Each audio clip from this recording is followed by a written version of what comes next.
quelques secondes, je disais qu'on allait attaquer l'article dont vous êtes le héros, une histoire des livres-jeux. Cette fois-ci, on va vraiment le faire jusqu'au bout. Parce que c'est cool, voilà. Cédric Minimaliste, bonjour. J'espère que toi aussi tu vas bien. Merci pour cette première intrusion surprise dans le chat. Fais comme chez toi, ici on va parler de livres dont vous êtes le héros. Et tout à l'heure, on va même jouer au livre dont vous êtes le héros qui est noté en bas, qui s'appelle Les Héritiers de Dorgan. Ça, c'est pour vers 20h30. Et là, on va commencer sans plus tarder. Je vais vous afficher ça comme ça, on en profite ensemble. Vous le voyez et vous l'entendez. L'article dont vous êtes le héros. On avait effleuré le début la première fois, notre premier petit rendez-vous entre nous. C'est donc un article de Radio France qui publie des tas de trucs sympas. Moi, j'aime encore bien regarder Radio France, même si je suis pas français. J'aime encore bien écouter les podcasts et lire quelques articles qui passent ici et là. C'est donc dans la section France Culture. Et donc c'est dans la rubrique livres, et nous sommes dans l'article dont vous êtes le héros, une histoire des livres-jeux écrite par Pierre Repère. Alors,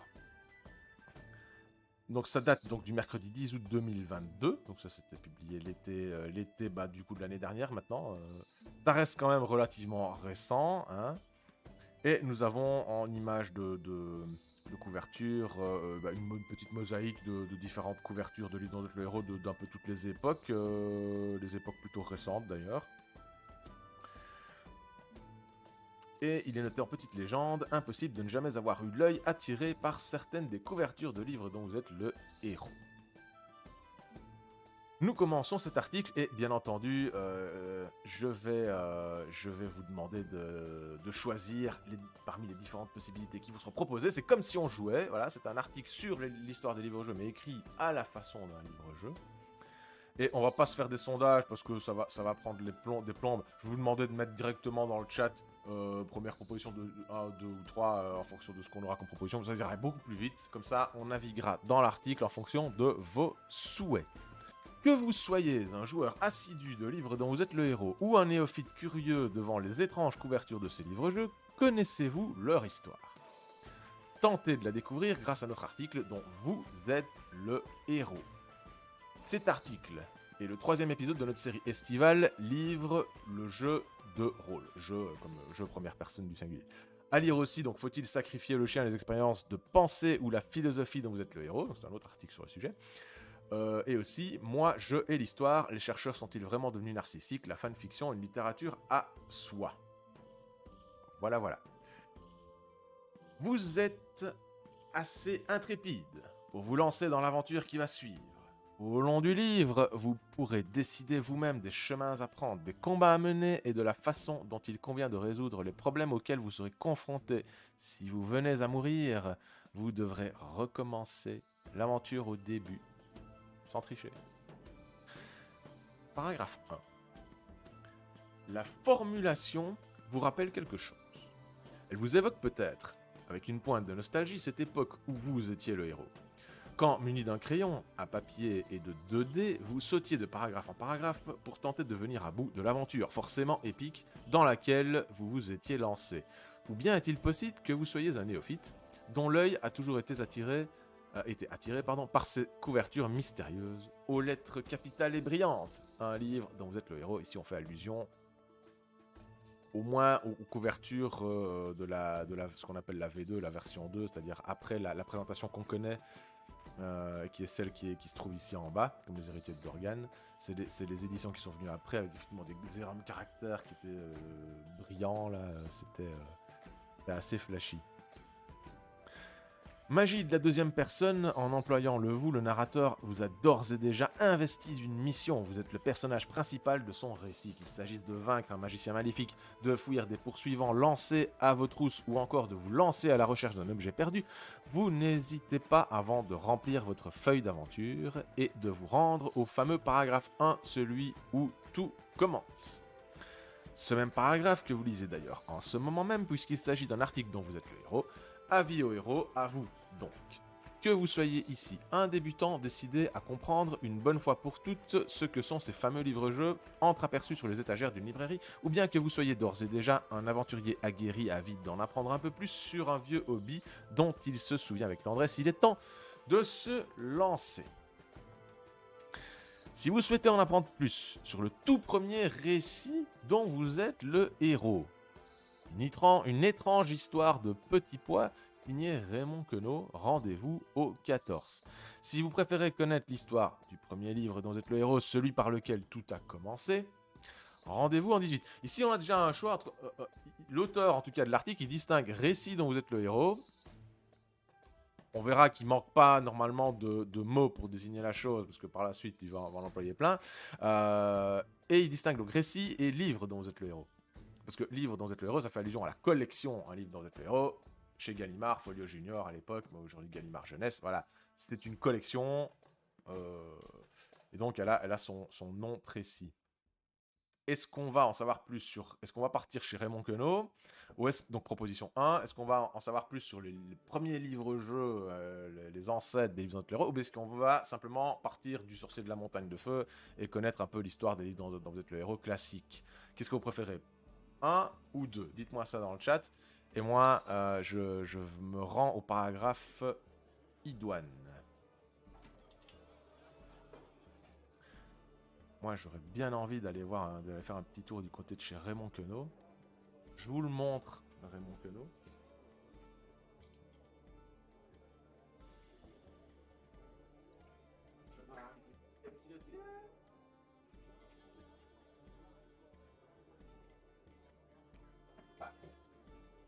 Perdu. C'est le recueil Contes et propos. Ça, en général, c'est une première chose que les auteurs, ceux qui parlent de l'histoire des livres-jeux, oublient de préciser, c'est que un conte à votre façon, il est dans le recueil Contes et propos, voilà, qui contient d'autres contes surréalistes, un peu de tous les styles. Et un conte à votre façon, c'est un conte parmi d'autres dans celui-ci, qui raconte effectivement une histoire de petits pois. Alors, qu'est-ce qu'on a? On a une proposition 2. Ici, on préfère aller directement voir le sorcier de la montagne de feu. Bon, on va faire ça, rendez-vous en 18. On continue. Le sorcier de la montagne de feu, premier livre dont vous êtes le héros. Paru, donc on a la couverture, ici une couverture, on dirait en hardcover, tiens, du sorcier de la montagne de feu, édition anglaise, 25e, édition 25e anniversaire. Ok. Paru en 1982, Le Sorcier de la Montagne de Feu est la première tentative de transposer en livre l'interactivité du célèbre jeu Donjons et Dragons. On va creuser un peu ce que ça veut dire. Dans la communauté des amateurs de livres dont vous êtes le héros, et on précise qu'en général on utilise l'acronyme LDVELH pour les désigner, il occupe un statut à part, celui par lequel tout a commencé. Citation, l'iconique sorcier de la montagne de feu aurait en fait dû être un ouvrage de démonstration de ce qu'était le jeu de rôle, vous explique Fibre Tigre, auteur et spécialiste des fictions interactives. Mais c'est devenu quelque chose de bien plus incroyable. Pour découvrir la genèse des livres dont vous êtes le héros, il vous faut remonter à la fin des années 70 au Royaume-Uni, à la maison d'édition Penguin Books. L'éditrice Geraldine Cook vient de se voir confier la section des jeux, qui tombe un peu en désuétude. Et là, c'est elle qui parle, je m'occupais des jeux, c'est-à-dire des manuels de bridge, d'échecs, on peut imaginer. C'était un peu le truc le plus ennuyeux au monde, mais il fallait bien quelqu'un pour s'en occuper. Ça, c'est une citation de 2014, apparemment. C'est une citation lors d'une conférence donnée à l'occasion du premier Fighting Fantasy Fest, le festival consacré au LDVELH. Pas exactement, c'est un festival consacré aux défis fantastiques, plus précisément. Je m'imagine qu'il touche un peu le monde des livres-jeux de manière aussi générale, bien entendu, mais c'est quand même le Fighting Fantasy Fest.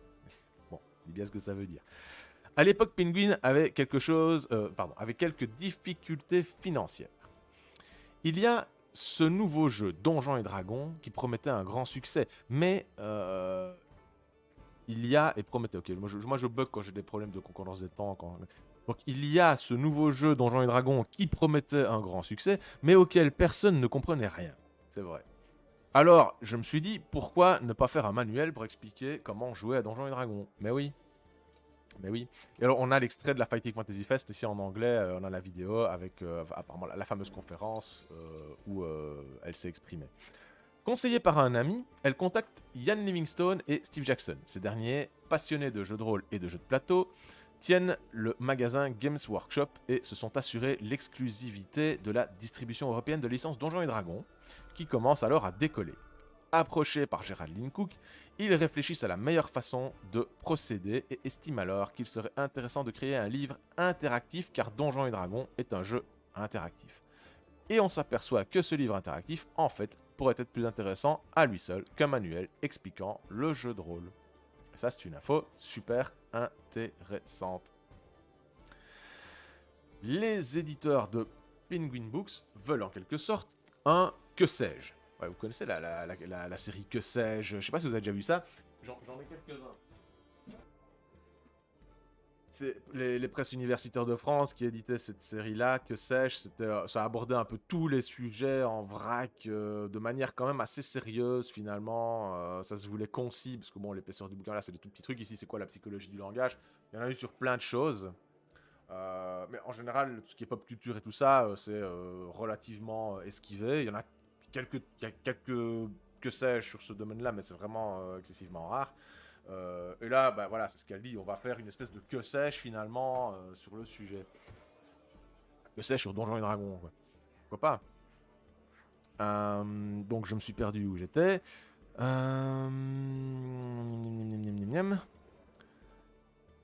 ne sais plus. Une sorte de que sais-je. Voilà, c'est ça, j'étais au début en fait. Consacré à Donjons et Dragons. Et finalement, ils se disent que ce qui serait vraiment génial, ce serait de faire un que sais-je entre guillemets, avec des renvois de paragraphes et un système de combat inspiré de Donjons et Dragons. Donc, en gros, ils veulent expliquer le concept sans avoir à l'expliquer, quoi. Si de nos jours, l'idée n'a rien de choquant, à l'époque, elle semble au mieux extravagante. Geraldine Cook en fait l'amère expérience lorsqu'elle propose le concept de ce livre-jeu à son supérieur. Celui-ci est pris d'un tel fou rire qu'il est incapable de lui répondre. Elle décide alors de s'adresser à ses collègues de Puffin, la section jeunesse de Penguin Books. Le responsable est conquis et confie le projet à une autre éditrice, Philippa Dickinson. J'étais capable de comprendre de quoi il est retourné. Parce que j'avais à la maison 2 jeunes frères qui étaient casse-pieds au possible à propos de Donjons et Dragons, raconte-t-elle dans le livre You Are the Hero de Jonathan Green, que j'ai aussi, mais il est en bas, celui-là je peux pas vous le montrer. J'avais passé mon adolescence à les écouter raconter qu'ils étaient des magiciens de niveau 17 ou je ne sais quoi. Forte de cette expérience, l'éditrice est certainement la plus à même au sein de Puffin Books d'accompagner l'étrange projet de Ian Livingstone et Steve Jackson. Bah, donc en résumé, Steve Jackson et Livingstone dans la société Games Workshop, bah, ils avaient les figurines Warhammer, tout ça, on sait bien, mais surtout, bah, ils avaient la licence Donjons et Dragons, le droit de diffusion de Donjons et Dragons. Mais comme c'était un jeu à l'époque, au tout début, qui était extrêmement compliqué à prendre en main, c'est-à-dire que les gens, Gary Gygax et ceux qui ont créé Donjons et Dragons, ils étaient dans une optique, c'était des hardcore gamers de combat historique, quoi. Et ils ont voulu créer cette espèce de jeu qui prend les bases du combat tactique et on le transpose dans quelque chose de magique avec de la féerie, de la magie et tout ça. On en fait Donjons et Dragons. Ok, mais ils partaient, du principe que les gens, quand ils allaient le découvrir, ils étaient déjà un peu dedans, je pense. Et du coup, ceux qui connaissaient pas du tout, qui n'étaient pas du tout intéressés par ce genre de jeu et qui découvraient ça pour la première fois, ils voyaient des tables avec des chiffres et des trucs, et ça leur paraissait complètement abscons, on va dire. Et donc, on avait besoin, on a senti en tout cas au Royaume-Uni ce besoin d'avoir des mécums, quoi, un mode d'emploi qui expliquerait comment ça marche. Et c'est comme ça que le sorcier de la montagne de feu est né. À la base, ça devait être le vadémécum de Donjons et Dragons, quoi. Sauf que, à force de gratter un peu le truc, ils se sont dit, mais en fait, ça peut être un truc en soi, ça peut être un truc vachement génial, quoi. Effectivement, c'est le cas. Une fois le feu vert obtenu, il faut 6 mois aux 2 amis pour produire le premier manuscrit de ce qui s'appelle encore à l'époque The Magic Quest. Le scénario est ultra simple. Le héros a pour mission de s'infiltrer dans la tanière du redoutable sorcier Zagor. Les 2 auteurs se divisent le travail en 2. Ian Livingstone consacre se consacre à la première partie du roman, celle où le héros doit avancer dans le donjon sous la montagne de feu, tandis que Jackson écrit la seconde partie, conduisant le héros à affronter son terrible adversaire. Je me souviens, à l'époque du fanzine de la feuille d'aventure, il y a des années, on avait déjà étudié le sorcier de la montagne de feu et on s'était amusé à repérer quels étaient les paragraphes qui étaient le plus de Steve Jackson et ceux qui étaient le plus de l'émission. On voyait des différences de style et tout ça. Ça me rappelle des souvenirs. Lorsque Yann et moi avons décidé, donc là c'est une citation, on verra bien de qui, c'est Steve Jackson je pense. Lorsque Yann et moi avons décidé de diviser en deux le sorcier de la montagne de feu, nous nous sommes mis d'accord pour intégrer une rivière à traverser au milieu de l'aventure. Oui, pour forcer tous les lecteurs à traverser la rivière au même endroit, se remémore Steve Jackson dans You Are the Hero. Les deux auteurs décident également, pour la première fois dans un livre-jeu, d'implémenter un système de règles. C'est un des petits plus qui va rendre le livre-jeu terriblement addictif, en permettant à chacun de se lier à la destinée de son propre personnage. Cette répartition du travail va néanmoins finir par poser problème. Non seulement les deux auteurs ont un style assez différent, mais ils n'ont pas employé le même système de règles. C'est Steve Jackson qui se chargera finalement d'harmoniser le tout et de réécrire la première partie du livre. Il en profite pour incorporer définitivement son propre système de règles, donnant au héros de l'aventure les caractéristiques basées sur l'habileté, l'endurance, la chance. C'est d'ailleurs ce système de règles qui fait la différence avec la série Choose Your Own Adventure parue dès 1976, mais dans laquelle il n'existe pas cette dimension aléatoire. Alors ici, l'article, il introduit cette... Voilà, Choose Your Own Adventure, vas-y dans ta gueule, mais il n'en a pas parlé avant. C'est quoi? C'est la série de références aux États-Unis qui existe depuis bien avant Le Sorcier de la Montagne de Feu, qui est une forme de livre-jeu, sans règles particulières, c'est-à-dire sans jet de dés, sans fiche de personnage, rien. C'est juste l'aventure, on choisit les différentes possibilités, qui traite aussi de thèmes, de thèmes pulp, pop, comme fantasy ou autre chose, hein. Il y avait un peu de tout. Mais qui n'avait pas de règles, évidemment, tactiques, comme c'est le cas dans Sorcier de la Montagne de Feu. C'est pour ça qu'on les oppose tous les deux. Moi, j'aime bien parler des classiques américains, classiques US et classiques UK, quoi. C'est vraiment les deux grands classiques, classiques tactiques, on va dire, et le classique narratif. Pour Philippa Dickinson, la construction en arborescence de l'ouvrage s'est avérée être un véritable défi d'édition. Normalement, dit-elle, on édite de façon plutôt linéaire. Lorsque j'ai été confronté à l'objet, je me suis demandé comment j'allais éditer une chose pareille. Comme n'importe quel autre livre, j'ai envie de dire. Ça reste des pages, hein, même si... la façon dont j'ai procédé, c'est que j'ai utilisé de très grandes feuilles de papier, du papier peint en fait, pour cartographier tous les différents choix. Ah ouais, elle a été jusqu'au bout. Je suis certain qu'avec les 250 et des bouquins qu'ils ont fait par la suite, je suis sûr qu'ils n'ont pas fait ça pour tous les bouquins qui sont édités. Certain. Ça, c'était peut-être un poil trop consciencieux. J'avais besoin de suivre chaque piste et je devais m'assurer qu'ils avaient couvert toutes les options et qu'il n'y avait pas d'impasse. C'était un intéressant casse-tête de tout faire fonctionner. Ouais, dis donc, ouais, si elle a vraiment fait ça, c'était balèze, quoi. La dernière pierre à l'édifice est le choix des illustrateurs.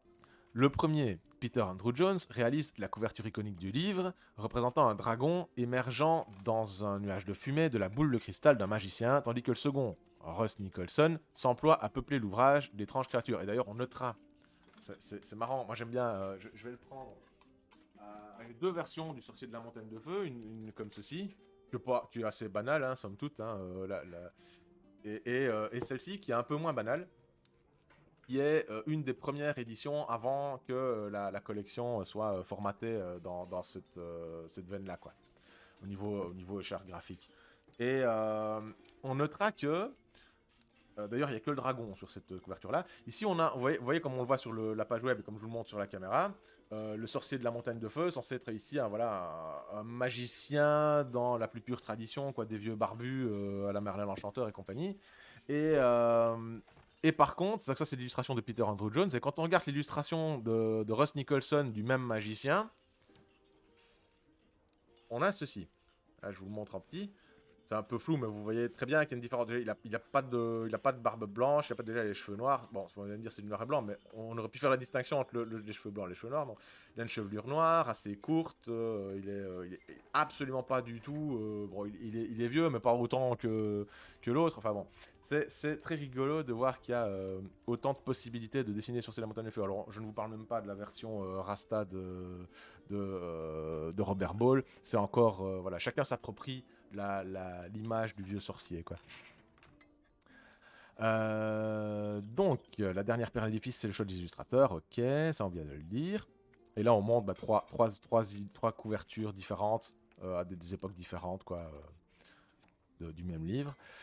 Le Sorcier de la Montagne de Feu est finalement publié en août 1982. Les ventes n'ont d'abord rien d'exceptionnel, mais le livre dont vous êtes le héros décolle petit à petit grâce au bouche à oreille et devient un véritable phénomène des cours de récréation.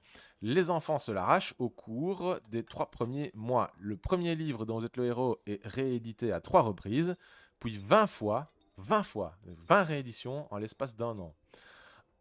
Le succès est tel que Puffin Books rappelle rapidement les 2 auteurs pour créer une collection. Ce sera Fighting Fantasy, plus connu en France sous le nom de Défi Fantastique. C'est une partie un peu plus longue. C'était super intéressant. Parce que moi, ce que je constate déjà, une chose qui me paraît importante, il y avait aussi une photo de Steve Jackson et Livingstone quand ils étaient jeunes, avec les bouquins de Donjons et Dragons dans les mains. Vous voyez à quoi ça ressemblait Donjons et Dragons à l'époque, des bouquins en noir et blanc. Quand on les ouvrait, j'imagine que ça ressemblait à des trucs assez rébarbatifs. Moi, ce que je note dans cette partie de l'article, c'est la présence des sources. On source ce qu'on raconte. Ça n'a l'air de rien, ça a l'air d'être normal, mais dans le domaine de l'histoire des livres-jeux, c'est pas si facile de sourcer ce qu'on raconte, parce qu'il faut déjà avoir la source à disposition, comme je l'expliquais. Ici, on a la chance d'avoir l'ouvrage de Jonathan Green, You Are the Hero, qui est un des premiers ouvrages, si pas le premier ouvrage. Pour moi, c'est la première monographie papier exclusivement dédiée à l'histoire des livres-jeux. Bon, en l'occurrence, c'est l'histoire des défis fantastiques en particulier, de manière plus précise, quoi. Mais c'est une source d'information et on l'utilise, et donc elle devient une source pour un travail qui concerne l'histoire des livres-jeux. Donc on a la conférence, tout ça, avec Internet et la multiplication des médias, ouais, on est amené à tomber de temps en temps sur, quelqu'un qui fait une conférence et qui parle de son expérience sur les livres-jeux, et donc du coup, la matière sur l'histoire et l'étude des livres-jeux, elle s'accumule, et les auteurs, les journalistes peuvent en faire quelque chose. Comme c'est le cas ici. Ce qui n'était pas forcément le cas il y a une dizaine d'années, on n'avait pas forcément autant de matière. Je pense que ces dernières années, la matière a tendance à s'accumuler. Encore faut-il après savoir la traiter, et ça c'est tout le travail d'un historien ou d'un journaliste ou d'un quelconque auteur qui se veut un peu scientifique dans sa démarche. N'hésitez pas à faire des commentaires, à poser des questions dans le chat, n'hésitez surtout pas. Là je cavale parce que je sais bien que l'article est assez long. Alors qu'est-ce qu'on nous propose ici à la fin ? On a 1, 2, 3, 4, 5, 6 propositions. De quoi avez-vous le plus envie ? Proposition numéro 1. En apprendre plus sur l'émergence de la collection de défis fantastiques. 2. Un petit rappel des règles des livres dont vous êtes le héros. 3. Comment bien écrire un livre en arborescence. Tiens, là on a des conseils en écriture. Comment écrire un livre. Numéro 4. J'y arrive. Si les illustrations mythiques des livres dont vous êtes le héros vous ont marqué et que vous souhaitez en apprendre plus à leur sujet, donc là c'est plus sur le graphisme des livres dont vous êtes le héros, là c'est la 4e proposition. La 5e, est-ce qu'on veut en apprendre plus sur la façon dont les premiers récits interactifs ont émergé grâce au jeu de rôle ? Cette phrase est d'une formulation tout à fait intéressante. Donc du coup la connexion entre jeu de rôle et livre-jeu, là on va dire. Point 5. Point 6. Est-ce qu'on veut revenir en arrière pour reprendre un nouveau chemin, quoi ? Parce que là on va dire qu'on va essayer de se limiter aux 5 premiers choix, quoi. Donc, en savoir plus sur les défis fantastiques, n'hésitez pas. Donc dites-moi dans le chat. Choix numéro 1, défis fantastiques. Choix numéro 2, rappel des règles. Choix numéro 3, écrire un livre. Choix numéro 4, les illustrations. Choix numéro 5, les connexions jeux de rôle, livre-jeu. Alors là, il y a des différences. Donc, qu'est-ce qu'on a ? Alors 4, 4, 4. Ah oui, ok, bah c'est quand même relativement 4. Donc le 4, c'est les illustrations. C'est vrai que c'est un sujet intéressant, en soi. Bonsoir, bonsoir Dovahkiin.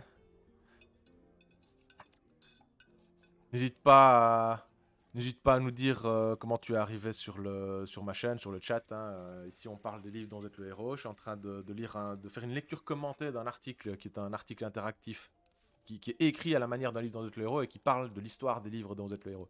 Et ici, en l'occurrence, le chat vient de choisir qu'on allait en savoir plus sur les illustrations, les splendides illustrations en noir et blanc, ténébreuses, des livres dont vous êtes le héros. Salut Keltir. Toi, tu aurais choisi le numéro 2 et Dovahkiin le numéro 1. Bah, ouais, moi je vois 3 choix en 4. Donc, s'il n'y a pas s'il y a pas une égalité où j'irais trancher, moi je me dirais quand même rubrique JDR. Ah oui, là, tu as regardé la rubrique et tu t'es dit, ah tiens, ici on fait ça, on va aller voir. Donc ici pour le moment, je parle d'un article. Donc je fais une lecture commentée pendant une petite heure, ça fait déjà un moment qu'on est dessus. Et puis sur le coup de 20h30 à peu près, je crois que ce sera plutôt 20h45, un truc comme ça, on va faire une lecture réelle donc d'un livre dont vous êtes le héros qui est Les Héritiers de Dorgan et on va jouer quoi. On va vraiment jouer, je vais lire et vous allez pouvoir faire les différents choix de l'aventure. Alors, les illustrations des livres-jeux. Alors ici on voit le dragon de la montagne de feu hein, qu'on trouve dans le sorcier de la montagne de feu. Les illustrations ont fait le succès des livres dont vous êtes le héros, elles ont marqué des générations de jeunes lecteurs. Magiciens lançant d'étranges sortilèges, cavaliers terrifiants, créatures tentaculaires ou autres squelettes munis de faux, les couvertures des livres dont vous êtes le héros ont marqué plus d'un joueur notamment parce que leurs dessins tranchaient avec les illustrations enfantines plus classiques. Les illustrateurs de l'époque n'étaient pas des illustrateurs pour enfants. Elles pouvaient donc parfois être un peu violentes. Vous faire marquer Florent Haro, directeur des éditions Scriptarium. Salut à toi Danou. A plus tard. Et amuse-toi bien. Donc Dovahkiin nous dit j'adore les jeux de rôle et les livres dans d'autres héros. Bah tu tombes bien parce que ici on fait les deux. On alterne séance de lecture de livres-jeux et séance de jeux de rôle. Donc là tu tombes vraiment bien.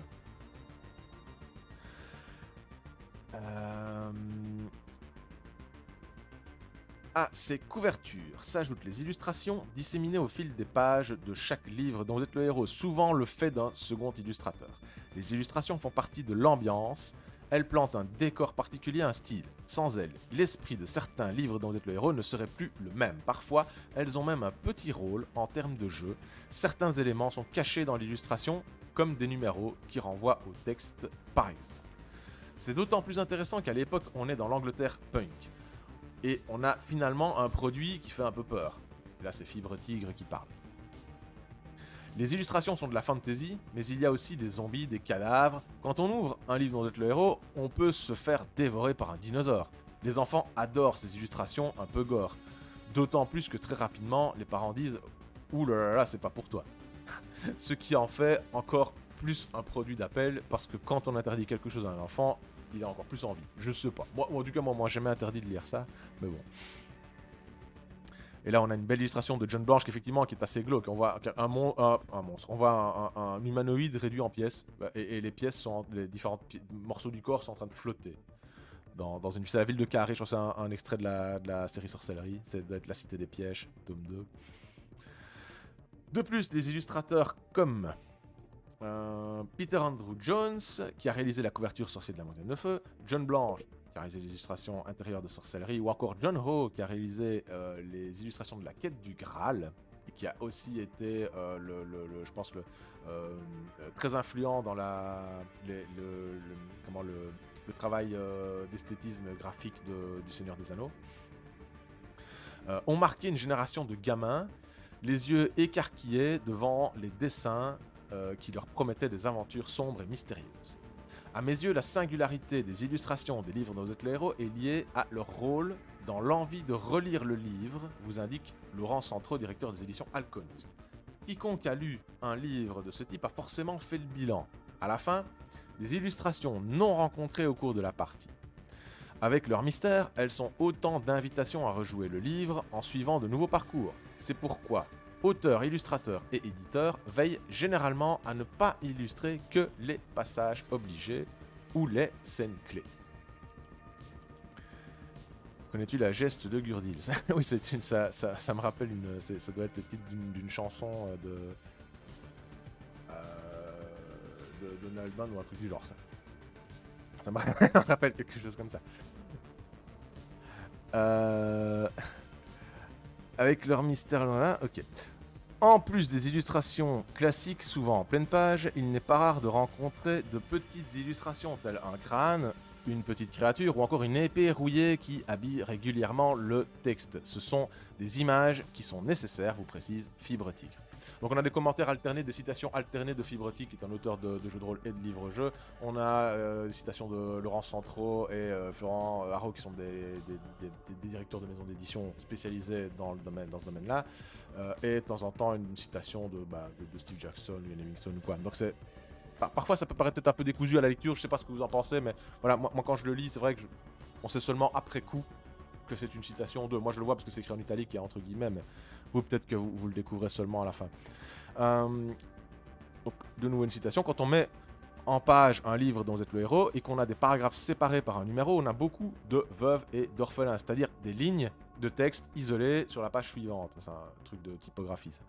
Pour ajuster, il faut des vignettes de différentes tailles qui permettent de jouer avec le format.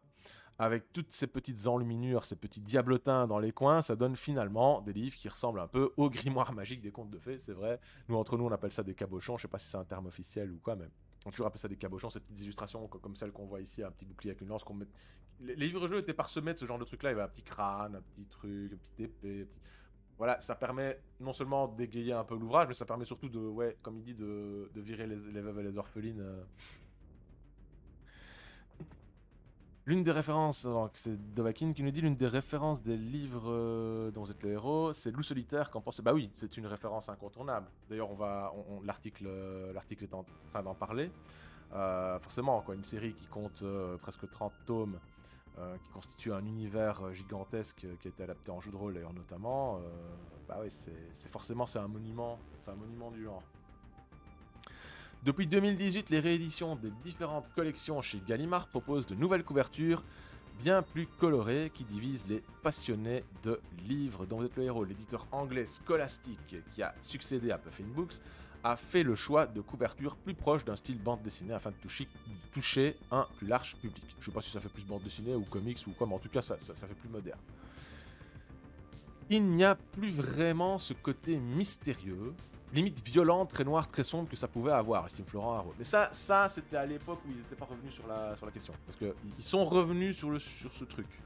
Je crois qu'ils ont pris tellement de pierres, tellement de tomates dans la figure d'avoir fait ça, d'avoir revu justement cet esthétisme sombre et angoissant que ça leur a coûté, je pense, en réputation. Il y avait des choses qui pouvaient être impressionnantes pour un jeune lectorat. Tout à fait d'accord, mais ça participait au côté sulfureux et mystérieux. Mais ces nouvelles couvertures n'ont pas que des inconvénients.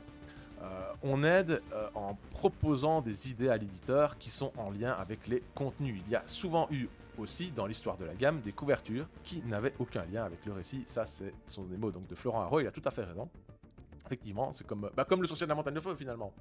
On voit qu'il y en a un qui dessine Zagor d'une façon et l'autre d'une autre et qui représente la couverture. Au final, elle colle pas. Ça n'a pas empêché le livre de devenir un best-seller et de connaître 20 éditions dans sa première année, quoi. Mais effectivement, on assiste à... Il y a des bizarreries, quoi, comme les couvertures de John O de la Quête du Graal, elles sont magnifiques. Mais bien souvent, elles sont un peu à côté de la plaque. Elles sont magnifiques. Alors si on voit la couverture des Maîtres des Ténèbres, première édition, avec le logo Loup solitaire, et je pense que c'est pas tout à fait la première édition, à mon avis le logo devait être absent dans la première édition, je suis pas sûr mais je pense bien. Et ici une des dernières versions, qui a été rééditée plusieurs fois, ici c'est l'édition augmentée, revue et corrigée, avec des paragraphes en plus. Paragraphes supplémentaires écrits par Joe Dever, en tout cas relus attentivement par Joe Dever. Je sais pas si c'est lui qui les a écrits tous en entier. Et cette version-là, bah, je les ai toutes les deux. C'est une belle pièce. C'est une belle pièce à avoir dans sa collection. Alors, ici c'est une citation de Aurélie Preliasco, directrice littéraire chez Gallimard Jeunesse, directrice actuelle, quoi. C'est vrai que, enfin actuelle à l'époque de l'article, c'est vrai que le dernier relookage graphique marque un décrochage plus fort que les précédents, vous confirme Aurélie Preliasco. Dans les premiers ouvrages, on a repris les nouvelles illustrations de Scholastic, puis on a fait, nous, nos propres couvertures. Mais les illustrations historiques, dans les livres, étaient tellement plus belles, tellement plus justes et si appréciées des fans qu'on est revenu en arrière. Voilà. On a gardé cette ligne très différente pour la couverture, mais à l'intérieur, les illustrations historiques étaient cultes, donc nous les avons gardées. Parce que si vous regardez certains défis fantastiques qui sont sortis à une époque très récente, j'en ai ici. Voilà, je crois que c'est... Ouais, je prends le mauvais exemple. Je prends la Cité des voleurs, qui est un des premiers tomes. Quelle n'est pas notre surprise quand, ayant connu l'ouvrage enfant, on redécouvre le même ouvrage mais avec des illustrations comme celle-là. Ici, bah, je tombe sur la lézardine. Bah ouais, donc refaire toutes les illustrations, les fameuses illustrations de Vlado Crisan, on en a fait tout un stream. C'était pas forcément une bonne idée. Peut-être que ça coûtait moins cher, mais en tout cas, c'était pas une bonne idée. Et ça s'est vérifié, et ils sont finalement, comme le dit l'article, sont finalement revenus sur ce principe parce que ça ne marchait pas. Les îles, donc la suite de l'article. On va encore le lire une bonne dizaine. Il est long cet article. Je crois qu'il faudra bien 2 streams pour en venir à bout. Alors, nous avons plusieurs propositions, 4 propositions. Qu'est-ce que vous préférez? C'est à vous de choisir. Est-ce qu'on va en savoir plus sur les illustrations des livres dont vous êtes le héros? Donc, les plus marquantes ont été certainement celles des séries les plus connues. Donc, voilà. Ici, on vous propose un retour en arrière sur les séries les emblématiques, Loup solitaire, Défi fantastique, Quête du Graal, voilà. Toujours dans le domaine des illustrations. Ou bien, point numéro 2, est-ce que vous vous demandez comment Gallimard a pu procéder pour éditer les livres-jeux? Une question plus d'édition. Non, pas à 23h. on va encore lire un morceau de l'article. Voilà. J'aimerais quand même bien venir au bout de cet article un jour. Donc point numéro 2. Point numéro 3. Il y a un genre à part de livre dont vous êtes le héros qui met l'accent sur les illustrations. C'est la bande dessinée dont vous êtes le héros. Est-ce que vous voulez en savoir plus sur ça? Ou bien, ici on nous propose de retourner au 1 pour choisir un nouveau choix, quoi. Donc, numéro 1... les séries phares. Numéro 2, les questions éditoriales sur comment Gallimard s'y est pris. Et numéro 3, les BD dont vous êtes le héros. Qu'est-ce que vous préférez? Le 1. Le 1. Ça se bastonne. Mais 1 plus 1 plus 1, ça fait 3. 3 contre 3, ça va, c'est équilibré. Bon, décidément, c'est du 1. Hein. Vous voulez du 1, vous voulez des illustrations, vous voulez les séries phares.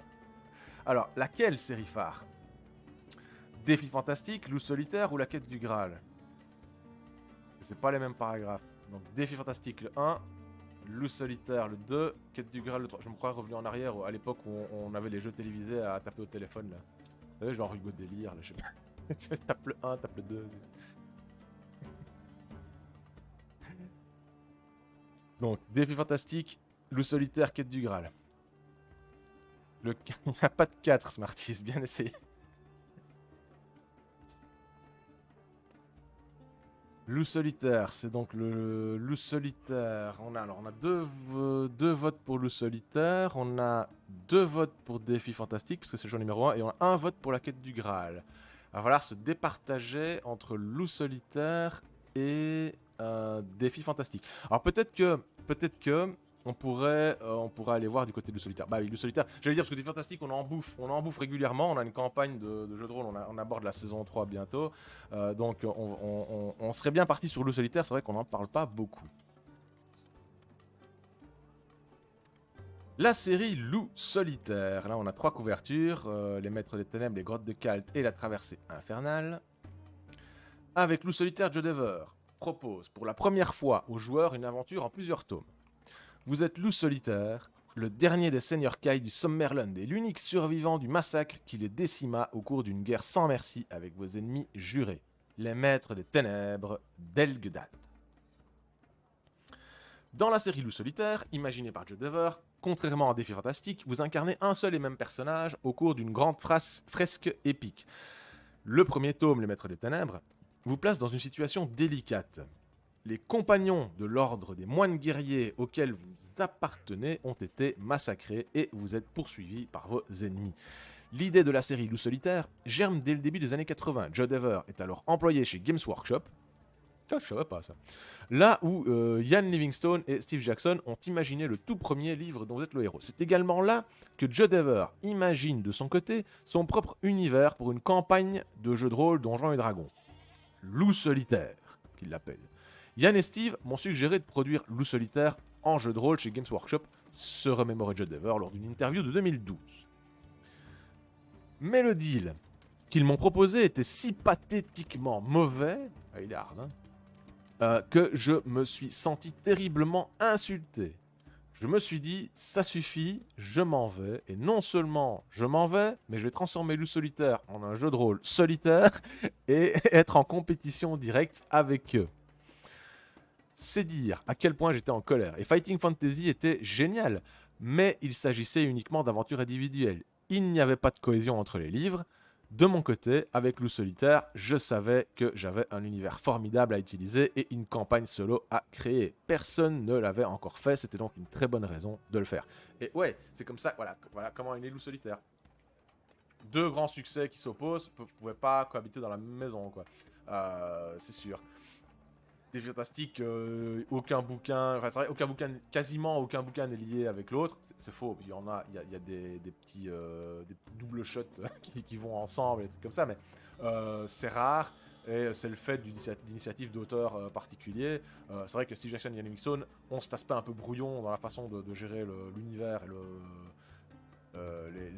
la collection, et c'est vrai que tout le monde y va un peu de son petit background, de ses petites propositions, et ça devient un univers complètement patchwork.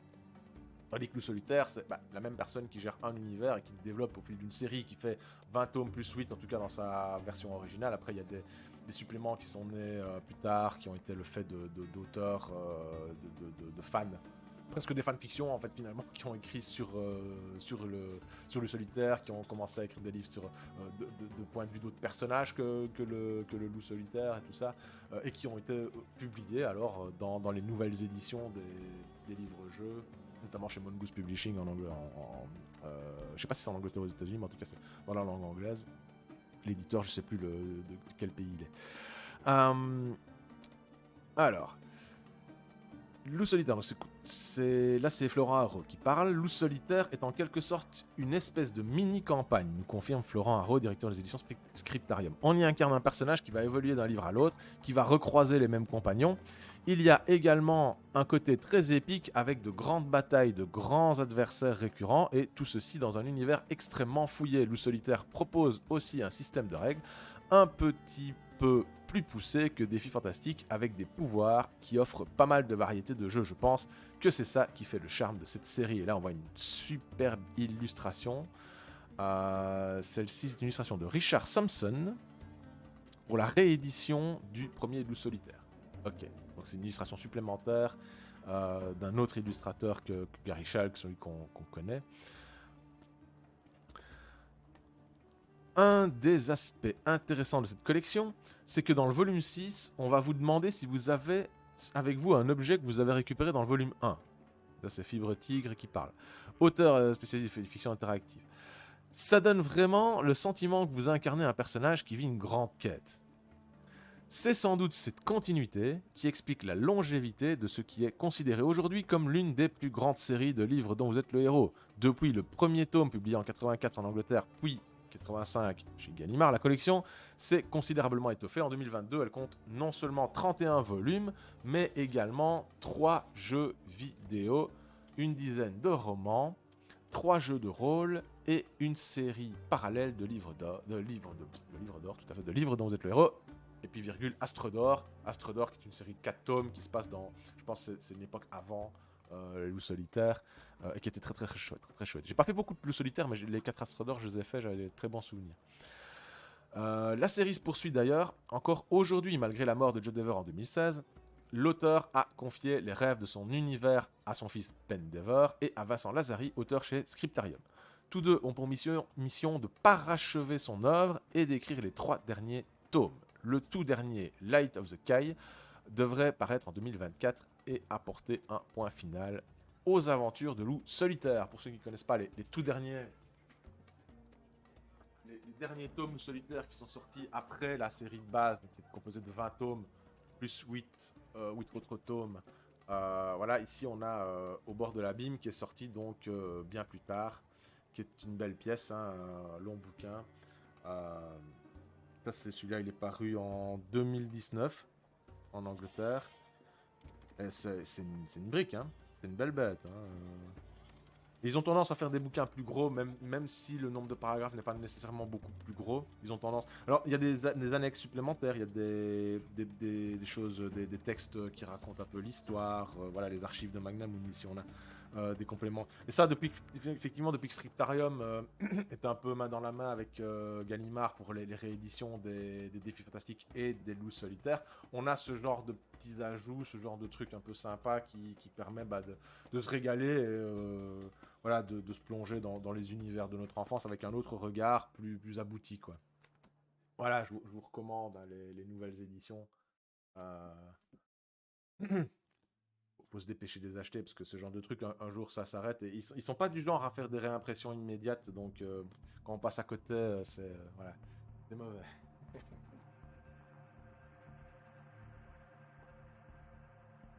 Bon, est-ce qu'on se dirigerait pas tout doucement vers le jeu? Je vous dis quand même la fin de l'article, la fin de cette partie de l'article, qui nous dit... Bah là, voilà, il y avait la couverture de celui que je vais vous montrer, elle est là, elle est dans l'article, quoi, au bord de l'abîme. C'est moi qui vois, bah oui, je vois, c'est tout vu. On va quand même jouer un peu.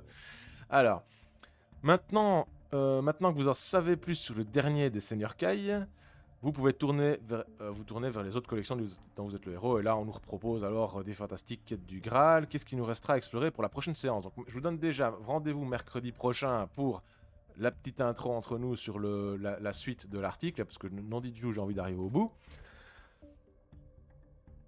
On va pouvoir parler des autres collections, des collections concurrentes, ouais.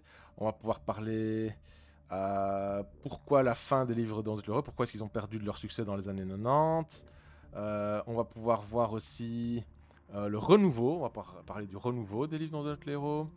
Et encore une fois, reprendre l'article au début, quoi, si on a envie. Donc voilà, autant de choses très intéressantes. Moi, je trouve cette partie de l'article plus intéressante que celle qu'on avait explorée la fois dernière. On avait pris l'autre embranchement.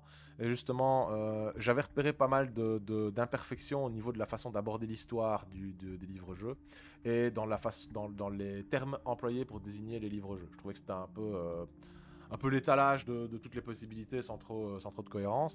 Et là, je trouve qu'il y a vraiment des infos. Voilà, c'est sourcé. On parle on cite des conférences, on cite des éditeurs. Il y a des infos vraiment primordiales, très intéressantes sur comment les livres-jeux en sont arrivés à ce qu'ils sont. Et on voit d'ailleurs que le jeu de rôle a joué un grand rôle, Donjons et Dragons a joué un grand rôle dans l'arrivée des livres-jeux, puisqu'à la base, sur Scène de la Montagne de Feu, il est écrit dans l'idée, on va écrire un bouquin qui explique comment on joue à Donjons et Dragons. Puis au final, on se dit, ouais, mais non, en fait, ce serait quand même mieux que je fasse mon propre machin et ça marche vachement bien. C'est comme ça qu'est né le sorcier de la montagne de feu, quoi. On voit ces connexions avec le jeu de rôle. Le solitaire, apparemment, pareil, quoi. Joe Denever, il se dit, bah ouais, attends, je vais t'en faire un jeu de rôle, moi, mais un solitaire. Loup solitaire, bah ok. Voilà ce que ça a donné, quoi. Mais on sent dans le solitaire qu'il y a cette démarche rôlistique dans la façon de gérer le personnage qui évolue, en expérience, tout ça. Cédric Minimaliste doit nous laisser. Merci d'être passé. J'espère que tu repasseras pour la prochaine séance, la suite de l'article, hein, mercredi prochain. Tu nous quittes à un bon moment. et passe une bonne soirée. Donc voilà, bah oui, bah je terminais ma conclusion, qui était là, qui était que les liens entre le jeu de rôle et les livres de l'héros sont très forts, mais ils sont pas toujours là où on pense parfois. On a parfois tendance, je connais certains auteurs qui vont dire le livre-jeu descend des jeux de rôle, point final, alors qu'en fait c'est beaucoup plus compliqué que ça. C'est vraiment deux domaines voilà, qui sont nés de la même mouvance et qui se sont un peu, voilà, l'un est peut-être né, bah, les livres dont les héros tactiques, les classiques anglais, comme je dis moi, sont effectivement nés, pas, pas tellement du jeu de rôle, mais ils sont nés parce que le jeu de rôle était là. Est-ce qu'ils sont vraiment, ils sont la conséquence de Donjons et Dragons, dans un certain sens, mais ils ont tout de suite eu leur utilité, leur vie propre, puisque dès le départ, c'est le principe. L'idée, leur éditrice leur dit, vous devez écrire un bouquin, un manuel qui explique comment jouer à Donjons et Dragons, et puis ils se disent finalement, mais non, ça peut être tellement plus que ça. Donc oui, quelque part, on plante la graine, le jeu de rôle plante la graine du livre-jeu, et puis la graine devient un superbe arbre, celui de la littérature arborescente, qui a vraiment pris son envolée tout seul, quoi.